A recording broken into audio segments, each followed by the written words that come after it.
Pemirsa, di tengah musibah banjir bandang yang melanda sejumlah wilayah di Pulau Sumatera, semangat berbagi datang dari ranah Minang. 1 ton rendang disiapkan untuk korban bencana di Aceh dan Sumatera Utara.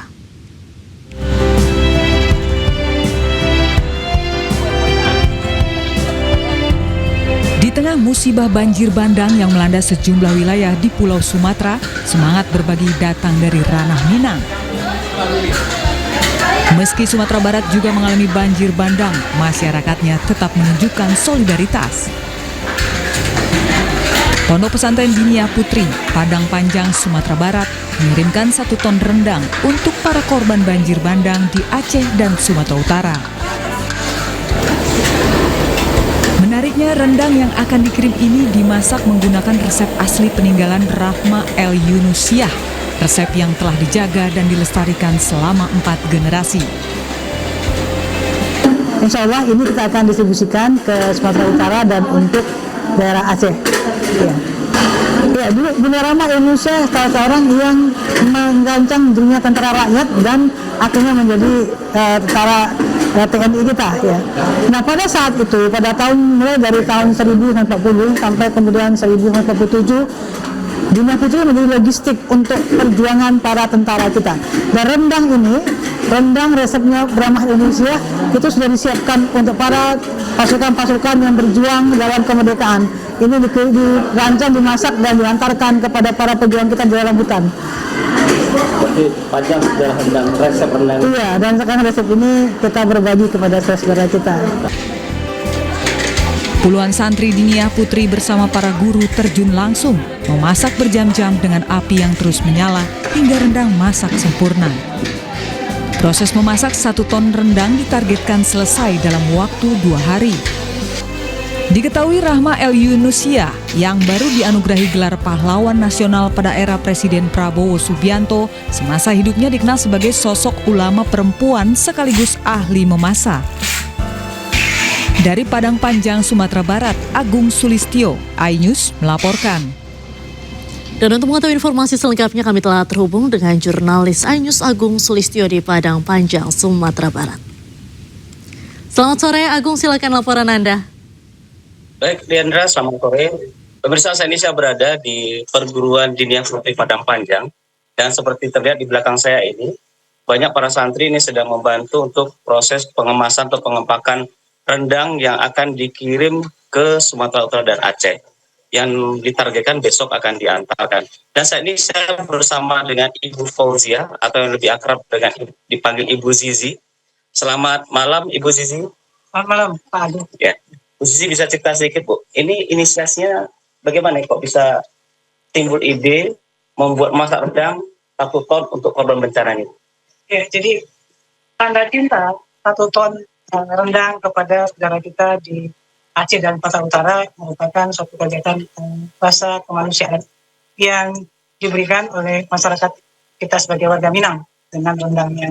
Kegiatan ini diinisiasi awalnya oleh Baitul Mal Meratri Merbabu BM3 yang juga dilaksanakan oleh santrinya dari santri pengabdian masyarakat Merbabu PM3, dan kemudian berkolaborasi mengajak kita di Sumatera Barat untuk berkolaborasi memasak rendang ini. Maka ini kita melaksanakannya bertiga bersama-sama.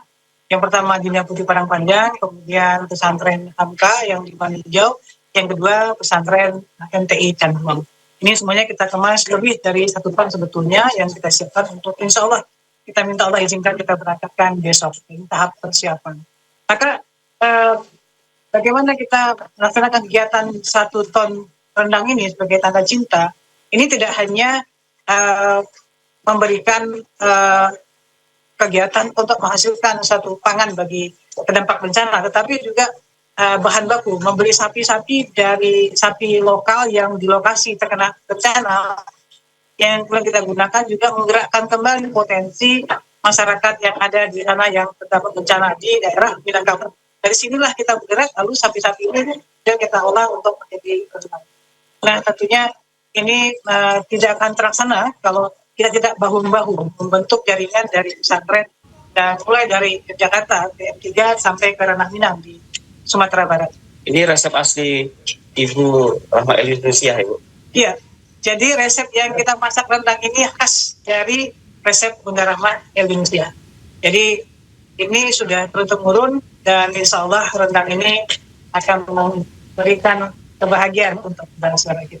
Terima kasih Ibu Zizi. Demikian pemirsa wawancara saya dengan Ibu Zizi, dan kembali ke studio, Diandra. Baik, terima kasih Agung Sulistyo melaporkan langsung dari Sumatera Barat. Selamat sore, selamat kembali bertugas.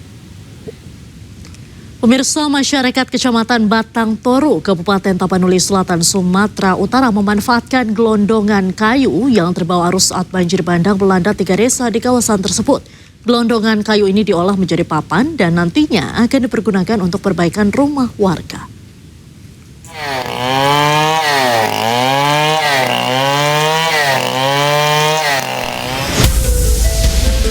Banyaknya gelondongan kayu yang terbawa arus sungai Aekaroga saat banjir bandang memporak-porandakan 3 desa di Kecamatan Batang Toru, Kabupaten Tapanuli Selatan, Sumatera Utara 25 November silam, saat ini mulai dimanfaatkan masyarakat.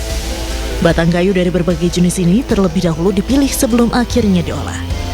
Seperti halnya dengan batang pohon durian ini, kayu dengan ukuran berdiameter 50 cm dipotong dengan menggunakan gergaji mesin. Untuk satu gelondongan kayu, proses pengolahannya dapat memakan waktu selama 4 jam. Salah seorang warga, Aris, mengatakan kayu-kayu ini rencananya akan dimanfaatkan untuk keperluan masyarakat, mulai dari perbaikan rumah hingga membuat jembatan. Dari orang umum tentara kan memanfaatkan kayu-kayu ini yang hanya dari sana untuk bangunan ini sama bangunan jembatan. Oh gitu.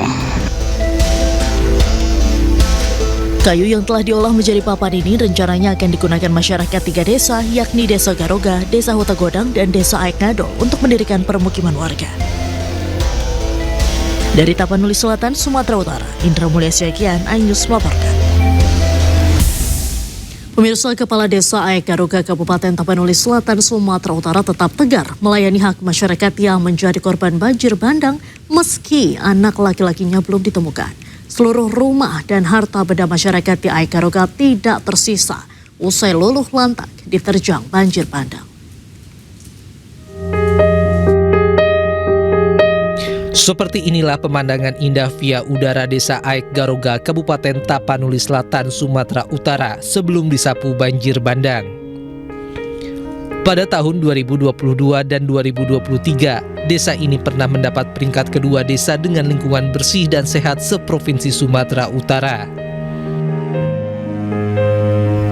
Namun usai banjir bandang terjadi, suasana desa Aekaroga berubah menjadi lautan pasir dan gelondongan kayu yang berserakan di mana-mana menyebabkan sekitar 245 rumah warga rata dengan tanah. Kepala Desa Aekaroga Risman Rambe mengatakan, hingga hari ini ada 14 orang masyarakatnya yang masih dinyatakan hilang, salah satunya adalah anak kandungnya. Terjadinya bencana banjir bandang ini, desa kami ini berjumlah 245 kepala keluarga. Namun setelah terjadi bencana ini sangat banyak memakan korban, dan yang belum dapat kemarin itu ada berkisar 14 orang lagi, termasuklah anak saya. Meski dalam suasana hati yang sedih dan berharap anak laki-lakinya segera ditemukan, Risman Rambe masih semangat mengurus masyarakatnya yang saat ini seluruhnya berada di lokasi pengungsian. Masyarakat Desa Aekaroga berharap agar pemerintah transparan mengungkap penyebab banjir bandang dan meminta seluruh pihak terlibat agar bertanggung jawab kepada masyarakat terdampak. Seluruh Indonesia sudah melihat keadaan ini. Sudah saya bilang tadi bahwa kampung ini sejarahnya beratus tak pernah demikian. Perlulah untuk pemerintah jujur melihat umpamanya situasi ini, karena ini harus diusutlah bagaimana siapa yang bertanggung jawab dalam hal ini. Hingga hari ini Risman Rambe masih menunggu anak laki-lakinya ditemukan bagaimanapun kondisinya dan berharap agar masyarakatnya kuat dan tabah menghadapi situasi sulit ini.